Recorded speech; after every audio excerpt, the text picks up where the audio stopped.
요한복음 7장을 보겠습니다. 이제 오늘은 7장을 전부를 다 볼 적이기 때문에 짧게 앞뒤 말씀을 좀 이렇게 나누어서 보겠습니다. 요한복음 7장입니다.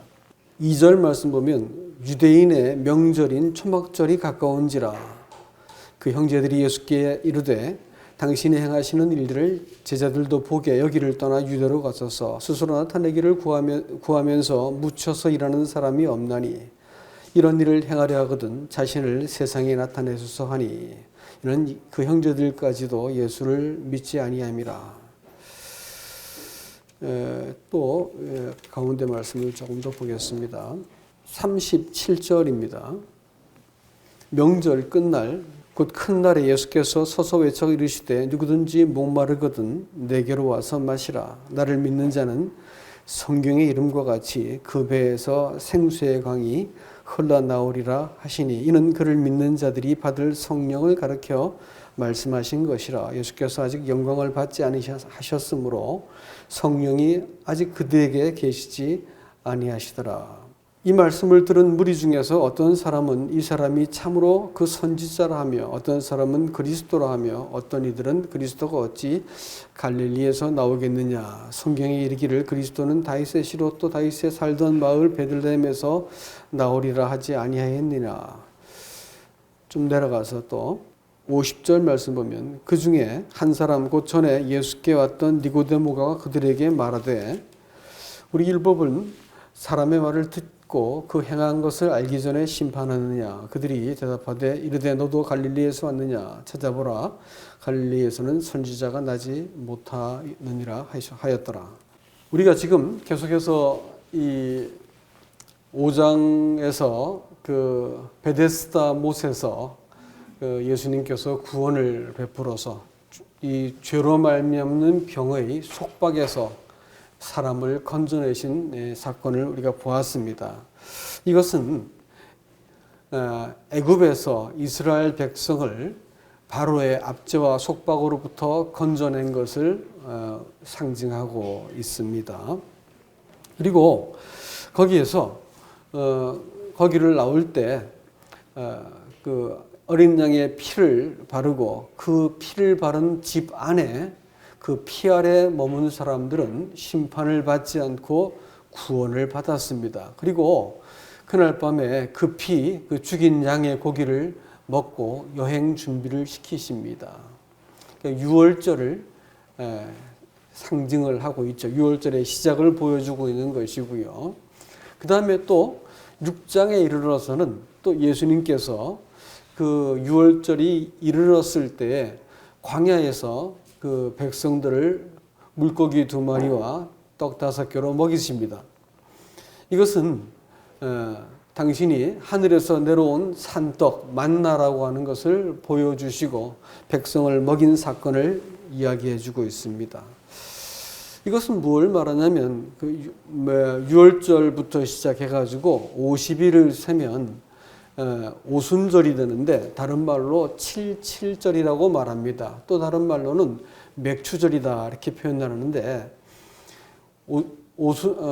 6월절에 처음 그 6월절 이틀이 지나고 나면 6월절에 이틀이 지나고 나면 그때를 뭐라 부르냐면 초실절이라고 부르는데요. 이 보리의 이삭을 따가지고 가장 실한 놈을 따가지고 하나님께 그 이삭의 단을 묶어서 흔들어서 하나님께 제사를 드리는 그때를 바르고 초실절이라고 그럽니다. 다시 말하면 어린 양은 6월절에 죽으시고 그 이틀 뒤 3일째 되는 날 부활하신 예수 그리스도를 상징하는 겁니다. 그리고 그로부터 세어서 49일째 되는 날이 바로 오순절인데 그 다음 날이 50일이죠. 오순이니까. 오순절 때 이스라엘 백성은 그 애굽을 나와서 여행을 해서 그들이 도달한 곳이 바로 시내산이었습니다. 50일째 도달한 곳이 시내산이었고 그 시내산에서 하나님의 법이 모세를 통해서 백성들에게 주어졌습니다. 그렇게 하니까 불의한 이 백성들이 하나님의 법을 받고 나니까 그날 3,000명이 죽었습니다. 하나님의 법을 사람들이 견딜 수가 없어서 하나님의 법과 충돌을 일으킨 것이지요. 그리고 이것은 정확하게 예수님께서 승천하시고 나서 50일째 되던 날 이 땅에 하나님의 법이신 성령이 강림하십니다. 똑같은 사건을 말하는 거예요. 그러니까 구약의 사건은 상징이고요. 오순절 때 하나님의 성령이 50일 만에 또 내려오시는데 하나님의 성령 곧 법이 그 마음이 세상 사람들한테 확 임하고 나니까 그날 또 3,000명이 살아났습니다. 예수님께서는 이 오순절을 지나서 77절까지 가는 이 과정 속에서 하나님은 어떻게 하시냐면 당신이 구원의 근거가 되시는 것을 보여주시고 나를 먹어라. 내 살을 먹고 내 피를 마셔라. 이렇게 말씀하시면서 예수님은 이 사람들을 내 피를 먹고 내 살을 먹음으로써 너희가 살아야 된다라고 하는 구원의 근거를 보여주신 것입니다. 많은 사람들은 그 애굽에서 나오고 심판을 면한 것으로 그쳤지만 하나님은 그들에게 하나님의 아들 보내신 자의 생명을 먹고 마시라라는 말씀으로 우리에게 말해주고 있습니다. 이 말씀은 다시 얘기하면 하나님의 법, 하나님의 생명, 하나님의 마음을 먹고 마셔야만 너희가 산다라는 말이었습니다. 오늘 7장에 이르러서는 이제 그들이 가나안 땅에 들어가서 지켰던 절기였던 이 초실절에 대해서 이야기하고 있습니다. 초막절은 다른 말로 장막절이라고 말하는데 이스라엘은 두 번 이 결실을 합니다. 오순절 때에도 여름절기 오순절에도 이 보리를 수확을 합니다. 우리나라도 그렇게 하죠. 그리고 또 가을이 될 것 같으면 모든 수확을 다 거두어 들여서 이렇게 창고에 들이는 수장절이라고 부르고 하는 그 절기가 가을절기가 있습니다. 수장절을 다른 말로 뭐라고 표현하냐면 초막절이라고 부르는 겁니다. 왜 그걸 초막절이라고 부르냐면 이스라엘 백성이 광야를 지날 때 하나님이 우리를 보호해 주셨습니다. 라는 것을 기억하고 기념하는 거예요. 동시에 지금 우리가 이 장막에 7일 동안 이렇게 그들이 초막을 짓고 집 앞에다 이렇게 초막을 짓고 지금도 그들이 초막절을 지킵니다. 초막절을 지키는 그 7일간 머물면서 뭘 하냐면 지금 우리가 이 장막 같은 초막 같은 집에 살고 있지만 장차 메시아 왕국 그리스도께서 통치하실 그 나라를 우리가 기다립니다라는 뜻으로 그들은 이 과거를 회상하면서 초막에 살았고 또 장차 올 완전한 하나님의 나라 안식의 나라 그 땅을 대망하면서 또 7일간 지금도 초막절을 지키고 있다라고 하는 것입니다. 이것은 주님께서 이 구원의 앞에 것이 근거라고 할 것 같으면 지금 이것 구원을 완성하신 그리스도를 보여주십니다. 예수님께서 초막절의 본체가 되시는 것이지요. 그래서 초막절을 말씀하시다가 유대인과 논쟁하다가 내가 그 하늘로 올라갈 것이다. 잠시 후에 이렇게 말씀을 하십니다. 왜냐하면 주님께서 사역을 완성하시고 그 올라가셔서 그 하나님 우편에서 완성하신 구속을 근거로 백성들을 위해서 지금도 중보 기도하고 계시기 때문에 그렇습니다. 그 초막절이라고 하는 말은 사실은 성경을 이렇게 볼 것 같으면 이 초막절이라고 하는 그림이 곳곳에 숨어 있습니다. 제일 먼저는 창세기 1장 2절에 볼 것 같으면 하나님이 천지를 창조하셨는데 땅이 공허하고 혼돈하고 어둠이 깊이 있고 하나님의 신은 수면 위를 운행하시다 이렇게 말씀하셨는데 운행한다는 말이 암탉이 알을 품는다라는 말도 있고요. 이것을 신약에서 그 단어를 그대로 가져와서는 뭐라고 쓰냐면 천막을 친다라는 뜻입니다. 그러니까 창조할 때부터 하나님께서는 무엇을 염두에 두셨냐면 하나님과 사람이 동거할 것을 염두에 두셨습니다.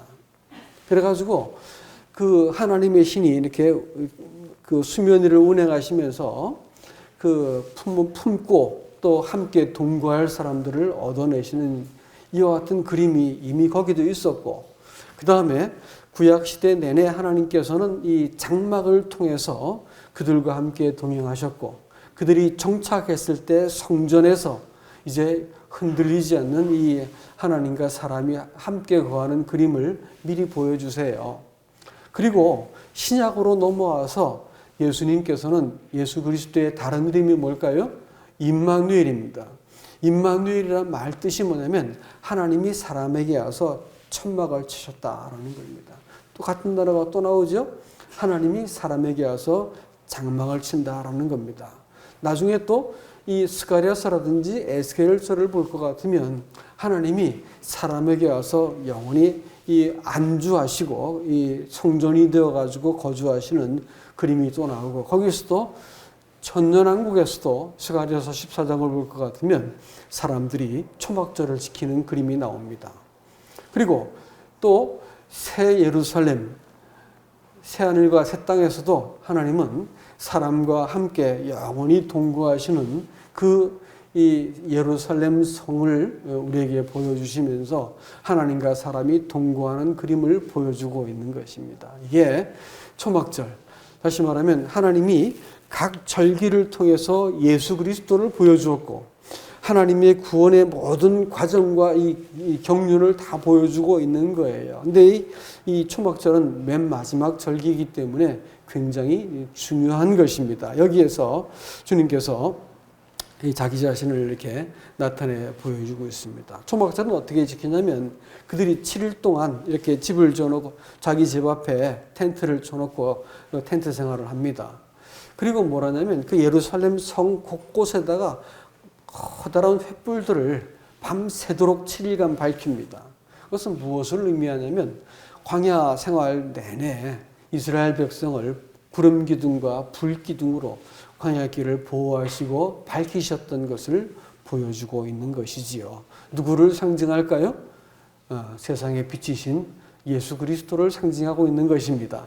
그리고 그들은 실로암 물가에 가가지고 금 주전자를 들고 와서 물을 가득 길어가서 그것을 제단에다 붓습니다. 이것을 7일 동안 반복을 해요. 그것은 무엇을 의미할까요? 다름 아닌 그들을 따랐던 반석이신 예수 그리스도, 광야에서 반석이 쪼개어지고 거기에서 물이 나와서 백성들을 먹게 하셨습니다. 바로 그 사건을 기념하는 그것이 바로 그들이 실로암에서 물을 길어서 제단에다가 물을 붓는 이와 같은 것으로 보여주고 있습니다. 에덴 동산에서도 그 동산 중앙에서 물이 흘러나와 가지고 사방으로 흘러가서 그 강들이 만물을 적시었습니다. 또 에스겔서 볼 것 같으면 보좌에서 물이 나와 가지고 또 이 온 세상을 소생케 한다고 말하고 있습니다. 그리고 새 예루살렘에서도 성전에서 물이 흘러나와 가지고 만국을 소생시킨다고 이야기하고 있습니다. 예수님께서는 당신이 생수의 것이 근원이 되시는 것을 지금 이 초막절 이 자리에서 말씀하시고 누구든지 목마르거든 내게로 오라 이렇게 이야기합니다.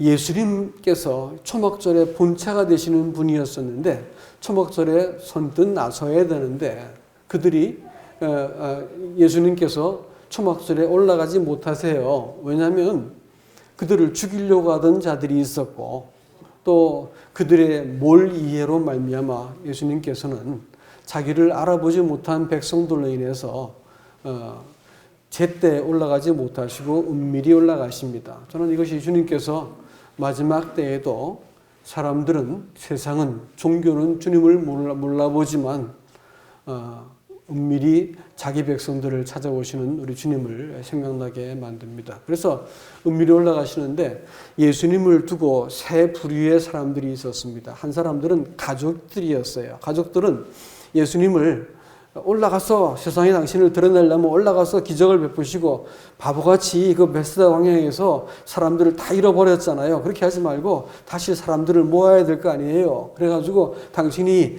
그 하나님께로 온 사람인 것을 증명해 보세요. 이렇게 말을 했습니다. 그래서 사실 성경은 뭐라고 말하냐면 가족들도 예수님을 믿지 않았다 이렇게 말을 하고 있지요. 사실 예수님께서 이런 제안을 받은 것은 이때가 처음이 아니고 마태복음 4장 6절 말씀 볼 것 같으면 광야에서도 이와 같은 제안을 받았습니다. 근데 성전에서 뛰어내려 봐라. 뛰어내리면 사람들이 이야 그래가지고 당신을 그 메시아로 받아줄 것이다. 이래가지고 아주 세상의 성공과 또 성취를 위해서 아주 손쉽게 얻을 수 있는 그와 같은 길을 제안을 받은 적이 있었습니다. 마귀로부터.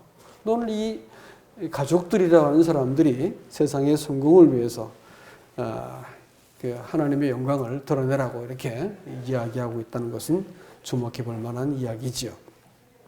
주님께서는 너희의 때는 늘 준비되었지만 내 때는 아직 아니다 이렇게 말씀하시면서 올라가지 않으셨어요. 그리고 나서 은밀히 하나님의 시간표에 맞추어서 올라가시지요.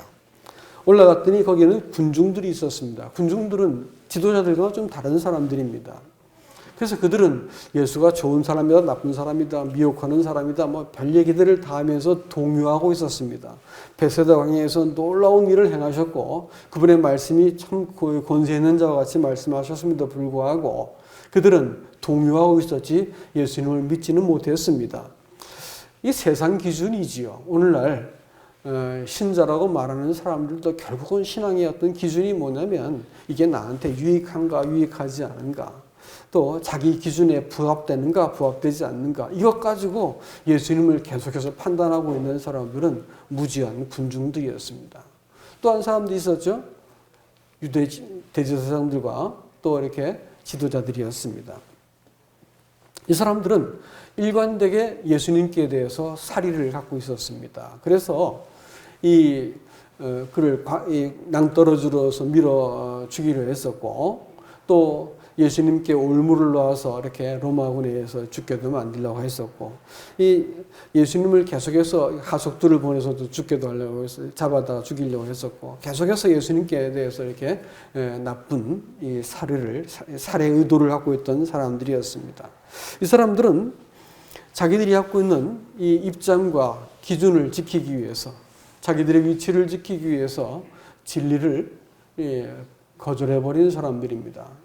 그리고 이 자기 영광을 위해서 말하던 사람들이었기 때문에 하나님의 영광을 말하는 예수님에 대해서 불편하게 생각하고 거절했습니다.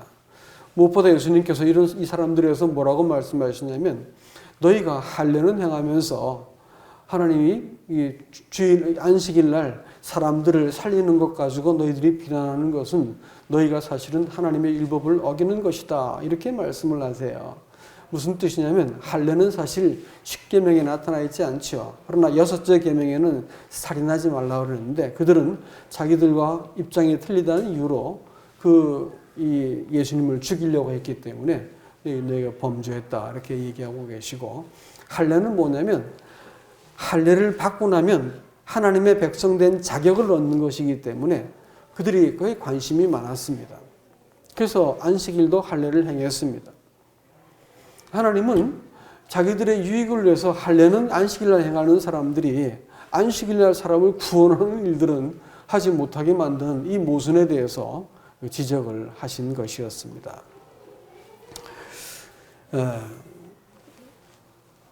주님께서 이런 사람들을 향해서 뭐라고 말씀하시냐면 아버지께서 가르친 사람들, 아버지께서 이끈 사람들만 내게로 올 수 있어 이렇게 말씀을 하십니다. 사실은 우리는 우리 인생의 어떤 과정을 통해서 하나님이 우리를 가르치셨어요. 위기를 만날 때 삶의 어떤 이렇게 꺾어지는 그 길에서 우리가 하나님께서 우리의 마음을 가르쳐서 이게 하나님을 내가 따라야 되는 거구나라는 것을 가르치시거든요. 근데 이런 가르침을 받지 못한 사람들은 결코 내게로 오지 않을 거야라고 말씀하신 겁니다. 이 아버지께서 그렇게 우리 인생을 이끈 자들만 내게 온다라고 하신 말씀은 우리가 인생을 이렇게 돌아봤을 때 앞에 있는 것은 잘 모르지만 자기가 지나온 인생은 이렇게 돌아보면 그래서 그랬구나.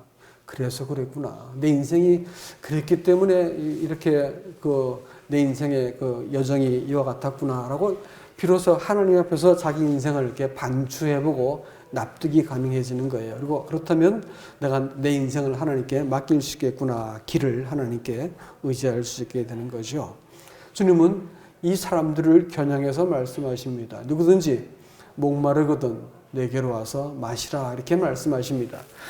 목마르다라고 하는 것은 요한복음 4장에서 세상에 주는 물은 아무리 먹어도 먹으면 먹을수록 목마른 것입니다. 또 이 마지막 날 제일 큰 날 이 모든 이 초막절 절기의 하이라이트가 끝날이거든요. 그 끝날에 그 물을 붓고 한 그날에 모든 것이 이제 종결되어지고 그야말로 기쁨과 환희에 차야 되는데 사람이 만든 종교, 사람으로부터 무엇인가 하나님께 쌓아가는 종교가 절대 줄 수 없는 것이 있습니다. 그것은 하면 할수록 수고하면 수고할수록 영혼의 깊은 곳에 목마름이 생기고 컬컬하고 허전해지는 것입니다.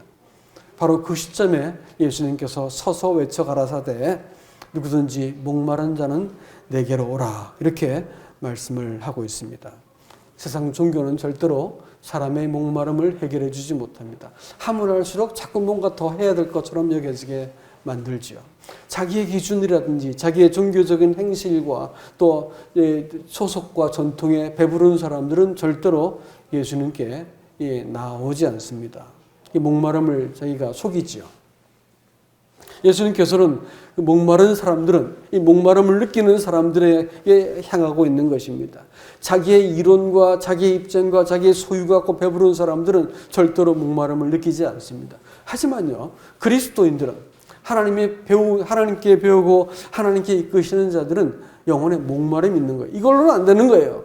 먹고 사는 길, 그냥 살기 위해서 살아가는 길은 옆에서 가만히 봐도 결혼식 그 좋은 날 보고 있는데 왠지 마음속에 쓸쓸한 마음이 지나가는 거예요. 쟤들은 왜 저 좋은 날 우리가 고난과 슬픔이 있을지라도 이 일 함께 갑시다 이렇게 말을 할까라는 그 말에 뭐 그냥 의미는 이해가 되었지만 그렇게 하고 싶은 길이 어디냐 이런 질문이 제 마음속에 찾아드는 겁니다. 여러분 가만히 생각하면요 인생이 슬프고 고독하고 허무하고 무의미한 것이에요. 주님 이런 사람을 향해서 누구든지 목마른 자들은 내게로 오라 이렇게 말씀하세요. 왜 오라고 말씀하셨어요? 사실 사람이 생명은 나한테 있는 게 아니에요. 여러분 에덴 동산에서 사람한테 그 영원한 생명이 있었을까요? 없었어요. 영원한 생명을 잃어버린 것이 아니고 영원한 생명은 맛도 못 봤습니다. 아세요? 에덴 동산에서는 영원한 영생을 주신 적이 없고 생명나무를 먹지 못했다고요.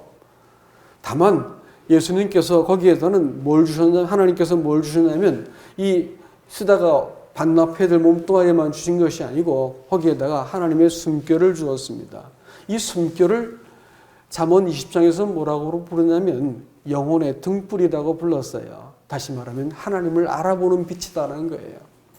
이 빛을 주었어요. 그러니까 하나님 아닌 것으로는 아무리 인생을 내가 더듬어 살아와도 자꾸 마음속에 목마름과 갈증이 생기게 되어 있는 것입니다. 이런 사람들에게 나한테 오라 이렇게 말씀하세요. 생명이 어디 있어요? 예수님께 있는 거예요. 그래서 이 생명은 예수님과의 관계 속에 있는 것이거든요.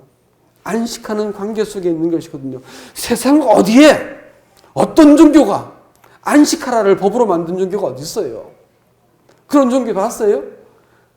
여기에서만 성경에서만 얘기하는 거예요. 안식해라 말이에요. 법으로 만들어 놨어요.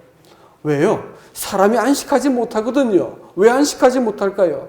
자기 인생을 짓거니까 지가 경영해야 할 거 아니에요. 죄를 짓고 시작한 생명이니까 내가 옳다는 거 증명해야 될 거 아니에요. 어떻게 안식해요? 변명하고 싸워야 되고 나를 이렇게 지켜야 되기 때문에 어떻게 안식할 수 있냐고요. 자기 인생 아무에게도 맡기지 못하죠. 자기만 위해서 살아야 되는 거죠. 남편이, 아내가, 자식이, 부모가 자기 인정하지 않으면 누가 되었든지 싸우려고 들고 동생도 죽이고 아내한테 이 책임을 떠넘길 수 있는 이 아주 끔찍하고 고약한 본성이 사람인데 어떻게 안식을 해요? 어떻게? 안식 못해요, 여러분. 근데 예수님께서 하나님이 안식하라는 것을 법으로 만들어 놨어요. 왜 그럴까요? 사람이 다 이 무장을 해제하고요. 우리 안에 숨어있는 이 초라한 사람이 무장을 해제하고 하나님께 거저 나오기를 바라십니다. 그래서 하나님과 사람이 관계 맺게 되기를 그렇게 사모하신 거예요. 내게로 오라 이렇게 말씀하시고 끊임없이 내게로 오라 이렇게 말씀하시는 거예요. 신앙생활은 이 관계 속에서 생겨나는 것이지요. 자존심 다 세우고 내 힘 가지고 다 어찌 해보고 자기 경영에 이렇게 자기 경영으로 자기를 다 지키고 그리고 예수도 믿어지는 것은 여러분 제가 자꾸 얘기하지만 그건 신앙이 아니에요. 신앙이 절대로 아닙니다. 그렇게 시컷 믿고 나서 나중에 지옥 가세요. 그건 신앙이 아닙니다. 그분께 가서 나를 얹어내는 나 자신을 그분께 이렇게 얹어버리고 함께 되어지는 이 하나님과의 연합, 그분을 사랑해서 내가 동거하는 이 연합 겪어보지 못하고 나서는 우리는 이걸 신앙이라고 말해서는 안 되는 것입니다. 그리고 와서 내게 와서 마시라 이렇게 말했습니다. 마신다고 하는 말은 광야 그 땅에서 말이지요. 물 한 방울 없는 그 비도 안 내리는 땅에서 목마름이 절정에 달했을 때 샘을 발견하고 벌컥벌컥 물을 마신다고 생각을 해보십시오. 그것은요, 그 물은 나 자신을 다 적셔내고도 남을 만한 것이고, 성경은 이 광야를 지나던 그 사람들한테 내가 그 반석에서 물을 내시면서 내가 이 참 생명이고 생수다라는 것을 이렇게 말씀하시고 있는 것은 뭐냐면 사람과 하나님이 이 함께 되어지는 연합과 일치를 이야기하고 있는 것입니다. 여러분 재밌는 말이 와서 마시라. 많은 사람들은 오는 데까지는 하는데 마시지는 않기 때문에 자기의 삶의 문제, 내가 도구해야 될 사람들, 깨어진 관계, 뭐 또 이 엎질러진 물과 같은 이 모든 그 상황들을 두고 기도하는 것을 멈추어 버립니다. 우리는 하나님께 마셔야 될 사람이에요. 그분으로부터 내가 계속해서 취하지 않으면 우리는 우리 인생을 그냥 될 대로 되라고 예수님 앞에 와가지고 퍼질러 앉아있는 사람만 되는 것이지 그분으로부터 내가 이렇게 공급을 받지 못할 수도 있다는 것입니다. 마시라라고 말하고 있어요. 마신다고 하는 그 말이 네가 그것을 마시면 네 배에서 생수의 강이 흘러난다 했어요. 근데 재밌는 말이 있어요. 하필은 배일까 하는 거예요. 배라고 하는 것은 성경에서 한 번도 좋은 뜻으로 쓰여진 적이 없는 거 아세요? 너희 신은 배요 이렇게 말해요. 자기의 배를 위하는 자들이다 이렇게 해가지고 욕망의 근거지를 얘기할 때 배라고 말하거든요. 그런데 하필이면 왜 그 배에서 생수의 강이 흘러나온다 이렇게 말씀했을까요? 그것은 다른 얘기가 아닙니다. 여러분 하나님하고 사람하고 마주선 자리에 입장을 달리한 자리에서는 사람은 이미 정죄받고 이미 하나님과 단절되었기 때문에 결핍과 정죄와 불안이라고 하는 아주 기본적인 이 상황을 절대 벗어날 수 없습니다. 그래 끊임없이 뭔가 채워야 되고 끊임없이 뭔가 나를 배불리지 않으면 내 소유를 채워놓고 안전을 지켜내고 나를 방어하지 않으면 못 사는 겁니다. 성경에서 내게 와서 마시라라고 하는 말은 다른 말로 뭐라냐면 그분께 내가 자리를 옮겨서 그 자리에 배가 있는 자리, 욕망의 자리, 범죄에서 정죄받은 그 자리에서 내가 무엇인가 나를 경영해서 무엇인가 becoming 되겠다고 하는 그 자리에서 아니 이 존재 자체를 거기에다가 예수 그리스도와 함께한 나를 두는 것을 말합니다. 그러면 나는 become 되어야 될 어떤 이 쫓기는 사람이 아니고 이미 그리스도와 함께 되어진 being입니다. 존재입니다. 여러분 성경은 이것을 계속해서 말하고 있어요. 내가 그와 같은 이 자리에서 비로소 보고 나니까 내가 하나님과 분리된 자리에서 불안과 이 허기짐을 채우기 위해서 끊임없이 무엇인가 붙들려고 하던 사람이 내 생명은 예수님 거구나. 주님이 내 생명에 함께 동거하셔가지고 나를 통해서 인생을 살아가는 것이구나. 살아도 주의 것이고 죽어도 주의 것이구나. 예전에는 이쯤 되면 나는 분노하고 또 이렇게 다른 사람에 대해서 막 비난을 하고 자기가 틀리지 않았다는 것을 싸워서 어떻게 확보를 해야 되는 그런 사람인데도 불구하고 이제 그렇게 하지 않을 수 있는 이유가 내 생명이 주님 거구나. 주님과 나하고 입장을 같이 했구나라는 것을 내가 비로소 딱 알게 되어질 때 그런 그동안 싸워왔던 것을 거기서 딱 멈출 수가 있는 겁니다. 여러분, 이것 때문에 주님께서 십자가에 죽으시고 이것 때문에 주님께서 십자가에서 내려오시고 부활하시고 이것 때문에 우리를 위해서 계속해서 변호하시기 위해서 승천하신 것을 기억하시기 바랍니다. 히브리 말에는 재밌는 것이 해부라는 동사가 없는 거 아세요? 갖는다라고 하는 동사가 히브리 말에는 없어요. 왜냐하면 모든 것의 주인이 누구세요? 하나님이시기 때문에 그래요. 그럼 사람은 뭐예요? 하나님과 같은 편에서 받아 누리는 것밖에 없어요. 그래서 해부라는 동사가 이상하게 거기는 없습니다. 신약에 오면 비슷한 동사가 있는데 람바노라고 하는 단어가 제가 요한복음 시작하면서 말씀을 드렸는데 그것은 영접하다는 단어를 쓸 때 람바노라는 단어를 쓰고 영접한다라는 뜻입니다. 그런데 그 말은 다른 뜻으로 깨닫는다 말로 쓸 수 있어요. 깨닫는다. 그래서 저희가 참빛이 왔지만 깨닫지 못하더라라고 할 때 그것은 카탈람바노 이렇게 부르는데 자기의 이해 밑에 둔다라는 뜻입니다. 깨닫는다, 자기 밑에 이해한다는 뜻이에요. 그러니까 헬란 말에서 있어서 갖는다라는 표현은 람바노인데 그것은 영접한다, 깨닫는다라는 뜻입니다. 자, 그러면 신앙이라는 것이 명료해지지요. 내가 하나님의 것을 무엇인가 채우고 해서 내가 온전해지는 신앙이 있고요. 그게 아니고 하나님과 내가 자리를 같이 하고 입장을 같이 하고 일치하고 함께 되어서 내가 그 이름으로 불려지고 그의 힘으로 살고 그를 통하여 살고 그 때문에 살아가는 사람이 되게 하는 것을 가지고 그렇게 될 때 그를 통해서 내가 받아내는 것이지요. 이걸 가지고 성경은 갖는다 이렇게 표현을 하는 거예요. 마시라고 하는 표현은 바로 이와 같은 뜻을 갖고 있습니다. 그랬더니 사람들이 쫙 하고 나눠졌습니다. 심지어는 이 예수님을 잡으러 보냈던 하속들도 내가 그같이 말하는 분을 보지 못했습니다. 이렇게 얘기합니다. 그리고 차마 체포하러 갔다가 체포하지 못하고 돌아옵니다. 사람의 영혼 속에 주님 같은 분이 없었습니다라고 우리 영혼에 고백이 있어야 됩니다. 니고데모는 3장에서 어둠 가운데 예수님을 슬그머니 찾아왔다가 이때는 비로소 위험을 무릅쓰고 예수님 편이 되게 됩니다.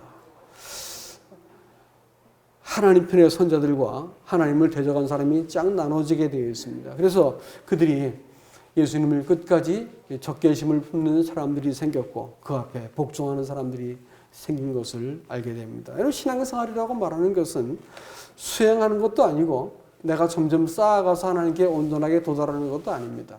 자리 바꾸기예요. 정체성을 바꾸는 겁니다. 그분 안에 내가 있고 내 안에 당신이 있습니다라고 하는 이 사랑스러운 고백을 성도의 입에서 받아내시기 위해서 주님 오늘 초막절에 본체이신 분께서 우리에게 찾아오신 것을 기억하시기 바랍니다. 이상입니다.